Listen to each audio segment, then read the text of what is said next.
আসসালামু আলাইকুম রহমতুল্লাহি ওবরকাতুহ। সম্মানিত দর্শক, ত্রয়োদশ জাতীয় সংসদের যে অধিবেশন সে অধিবেশন বসেছে। আমি যে ভিডিওটি করছি শনিবার দিন, আর সংসদ অধিবেশন বসার পর মুলতবি হয়ে গেছে। আগামীকাল অর্থাৎ রোববারে আবার নতুন করে অধিবেশন বসবে। সরকারি দল বিএনপি যথারীতি স্পিকার মনোনয়ন দিয়েছেন।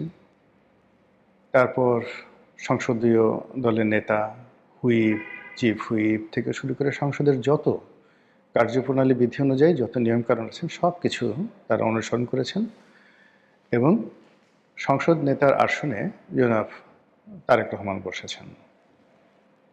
এবং যে আসনটিতে গত 15-16 বছর ধরে প্রচণ্ড প্রতাপ নিয়ে শেখ হাসিনা এমনভাবে বসেছেন যে ট্রেজারি বেঞ্চের বাম দিকের একেবারে প্রথম সারির বাম দিকের প্রথম চেয়ারটি হয়তো শেখ হাসিনার জন্যই বরাদ্দ।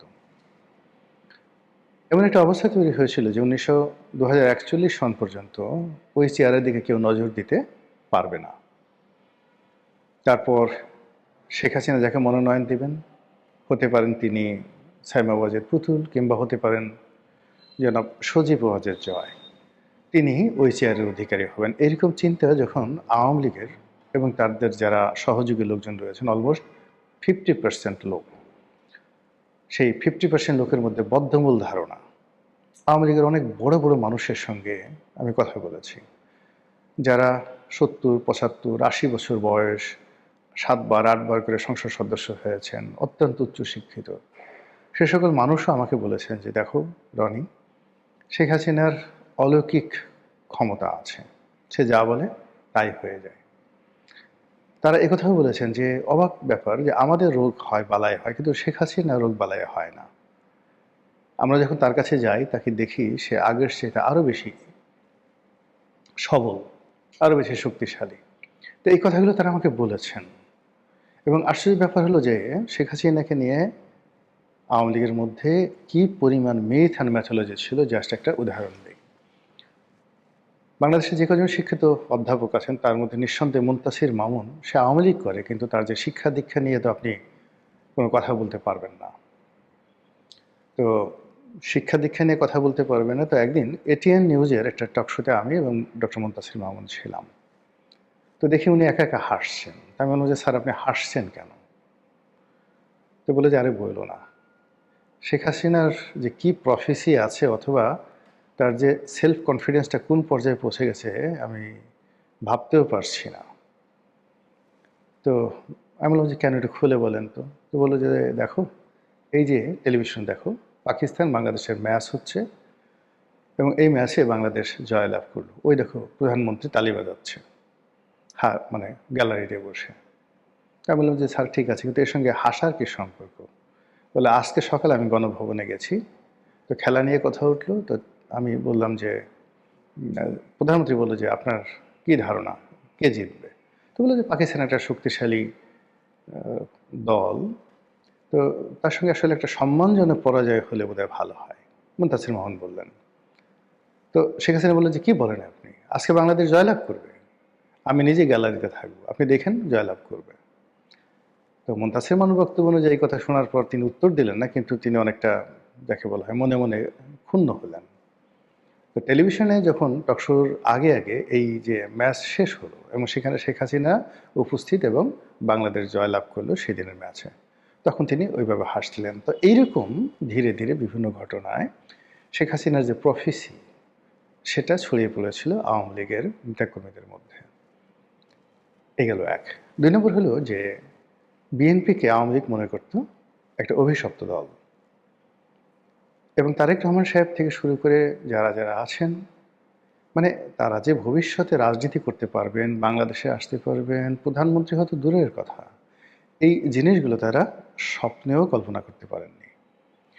বরং তারেক রহমান সাহেবকে তুচ্ছ-তাচ্ছিল্য করা, গালাগাল দেওয়া, তুই-তুকারি করা, এটা আওয়ামী লীগের একটা ফ্যাশন এবং স্টাইলে পরিণত হয়েছিল। প্রধানমন্ত্রী বয়স্ক মানুষ, তিনি দুঃসম্পর্কে তারেক রহমান সাহেবের আত্মীয় হন বটে। তো সেই অর্থে তিনি একটা কথা হয়তো বললে অনেকের কাছে অস্বাভাবিক মনে হবে না, কিন্তু একেবারে তারেক রহমান সাহেবের সে বয়সে ছোট ছাত্রলীগের যারা ছেলে মেয়ে রয়েছেন তারাও তারেক রহমান সাহেবকে তুই তুকারি করে কথাবার্তা বলতেন।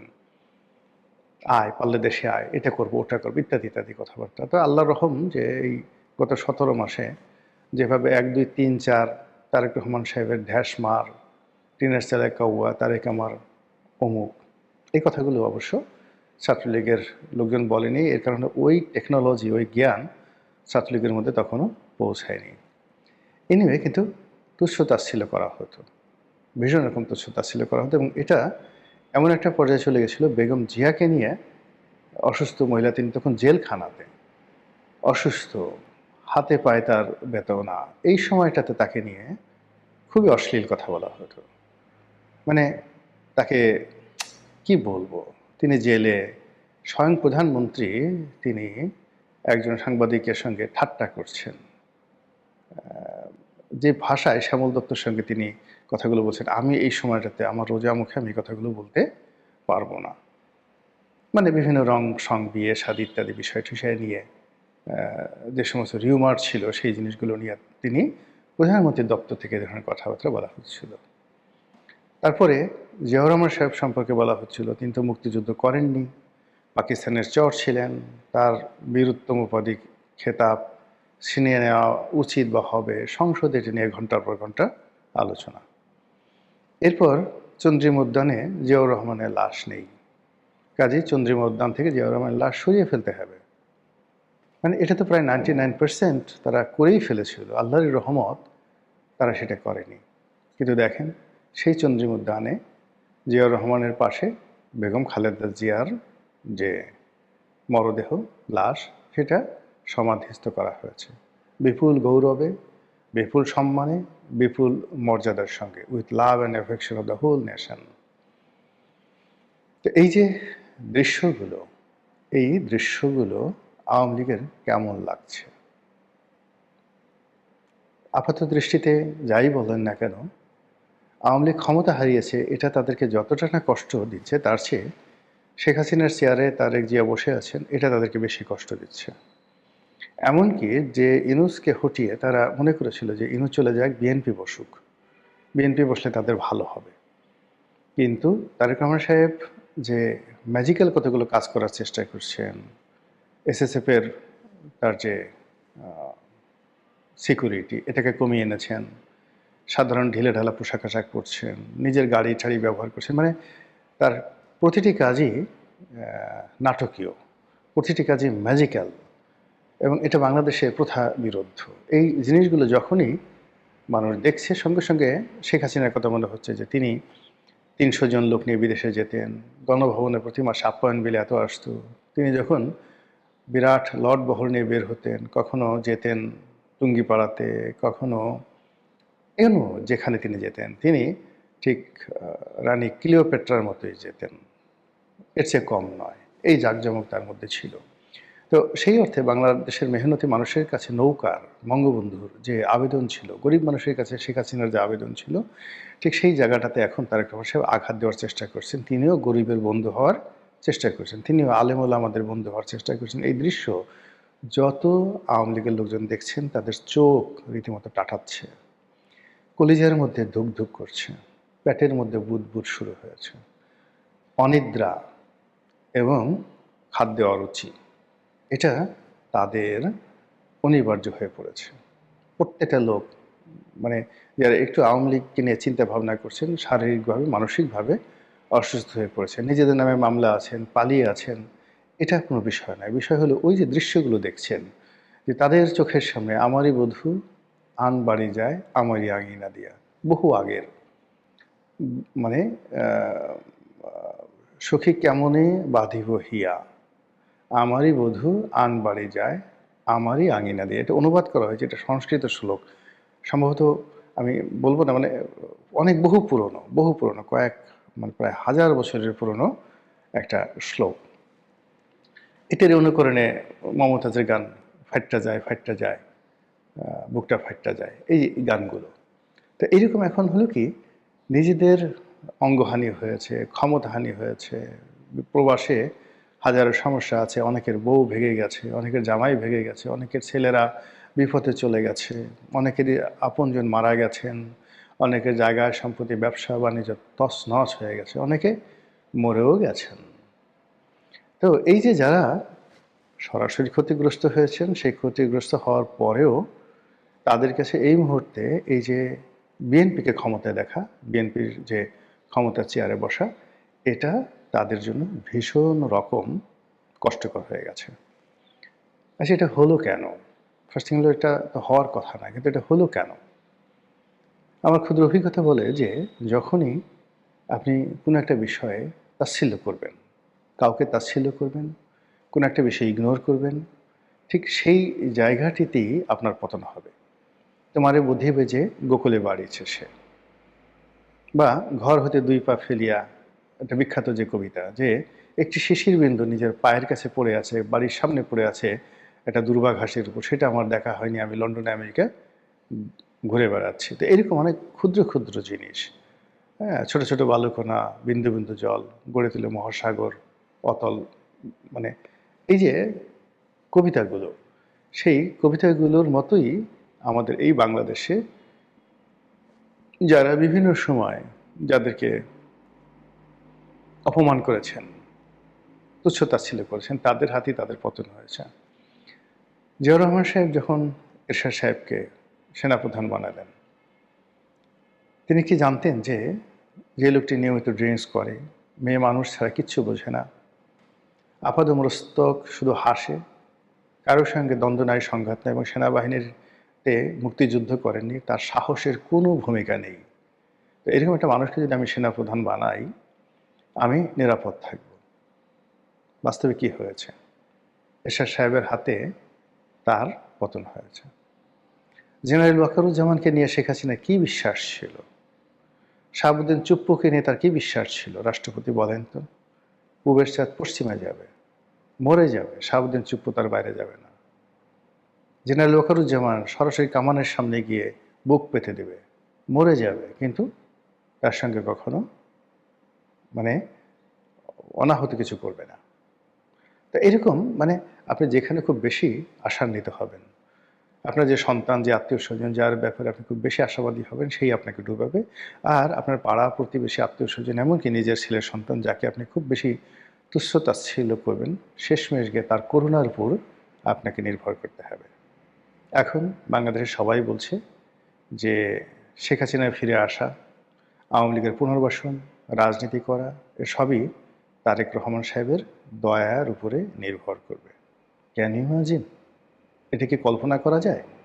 বাট এটাই বাস্তব। আর এটা হয়েছে মূলত যখন আপনি কোনো আশরাফুল মাখলুকাত, মানুষকে তুচ্ছ করবেন, তাচ্ছিল্য করবেন, হিংসা করবেন, তাকে অবদমিত করবেন, এবং তার সম্পর্কে আল্লাহ রাব্বুল আলামিনের যে সিদ্ধান্ত রয়েছে, সেই সিদ্ধান্তগুলো যখন আপনি জানেন না, আল্লাহ জানেন, কিন্তু আপনি আগে বলে দিলেন যে ওর দ্বারা কিছু আর হবে না, এটা আল্লাহ সিরিয়াসলি মাইন্ড করেন।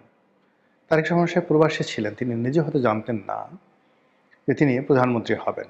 তার বিশ্বাস ছিল না। তিনি হয়তো মনে করেছিলেন যে এই 25 তারিখে দেশে এলেন, 24 তারিখ পর্যন্ত তার ধারণা ছিল তাকে হয়তো আর সারা জীবন ইংল্যান্ডে থাকতে হবে, 25-এ 24-এ ডিসেম্বর পর্যন্ত।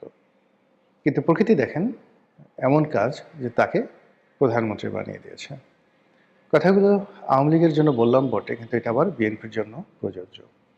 বিএনপি যদি ক্ষমতার দম্ভে অতীতকে ভুলে যায়, এবং তারা ঠিক আওয়ামী লীগ তাদের সঙ্গে যে আচরণ করেছে ঠিক সেম আচরণ তারা করে, এবং আওয়ামী লীগকে নিয়ে তুচ্ছ এবং তাচ্ছিল্য করে, একেবারে নিশ্চিত লিখে রাখতে পারেন তাদের পতন আওয়ামী লীগের চাইতেও আরও খারাপভাবে হবে। কাজেই সময়, এই যে আল্লাহ রাব্বুল আলামিন সূরা আল আসর, এই সূরা আল আসরের সময়ের কসম খেয়েছেন। এত কিছু রয়েছে পৃথিবীতে, কোনো কিছুর কসম বাদ দিয়ে তিনি কেবল সময়ের কসম খেয়েছেন। সময় এমন একটা বিষয়, এই সময় কাকে কোথায় নিয়ে যায়, কখনো আপনাকে পতনের অতলান্তে নিয়ে যাবে, কখনো আপনাকে সাফল্যের স্বর্ণশিখরে নিয়ে যাবে, কখনো আপনাকে ক্ষমতার সিংহাসনে বসাবে, কখনো টেনে হিঁচড়ে আপনাকে সেখান থেকে নামাবে। কাজেই কোনো ঈর্ষা নয়, যেটি ন্যায্য, যেটি ন্যায়পরায়ণতা, এবং যেটি যার প্রাপ্য, সেইভাবেই করা উচিত। আলেকজান্ডার একটা কাহিনী বলে আজকে বক্তব্য শেষ করছি। আলেকজান্ডার ভারত আক্রমণ করলেন এবং বীরত্বের সঙ্গে পুরু, যে অঞ্চলে তিনি আক্রমণ করেছিলেন সেই অঞ্চলের রাজা পুরু যুদ্ধ করেন, পরাজিত হলেন, তাকে শৃঙ্খলিত অবস্থায় আলেকজান্ডারের সামনে নেওয়া হলো। আলেকজান্ডার বললেন, তুমি আমার কাছ থেকে কেমন ব্যবহার আশা করো? পুরু বললেন, একজন রাজা হিসাবে অন্য একজন রাজার কাছ থেকে যেমন ব্যবহার পাওয়া উচিত, আমি আপনার কাছ থেকে ঠিক সেই ব্যবহারটি আশা করি। আলেকজান্ডার মহাবীর ছিলেন, তিনি বীরত্বের মর্ম বুঝতেন। তিনি সঙ্গে সঙ্গে উঠে দাঁড়ালেন, পুরুর যে শৃঙ্খল তিনি খুলে দিলেন, তাকে বসার জন্য চেয়ার দিলেন, তার সঙ্গে সন্ধি করলেন এবং তার রাজ্য ফিরিয়ে দিলেন। এটা বীরত্বের ইতিহাস, এটা বীরত্বের ইতিহাস। আর যদি হায়নাদের ইতিহাস আপনি জানেন, কুড়ে কুড়ে আপনার কলিজাটা খেয়ে ফেলবে। মানুষের মধ্যে যারা আলেকজান্ডার হতে চান, এইভাবেই আপনারা মরে যাবেন, হাজার হাজার বছর পর আপনাদেরকে নিয়ে গল্প হবে। আশা করি আমাদের রাজনৈতিক অঙ্গনে শৃঙ্খলা ফিরে আসুক, সুন্দর একটি পরিবেশ আসুক, সব জায়গা থেকে ইতিবাচক ফলাফল আসুক, ন্যায় বিচার প্রতিষ্ঠিত হোক, সুশাসন প্রতিষ্ঠিত হোক। আসসালামু আলাইকুম রহমতুল্লাহি ওয়া বারাকাতুহু।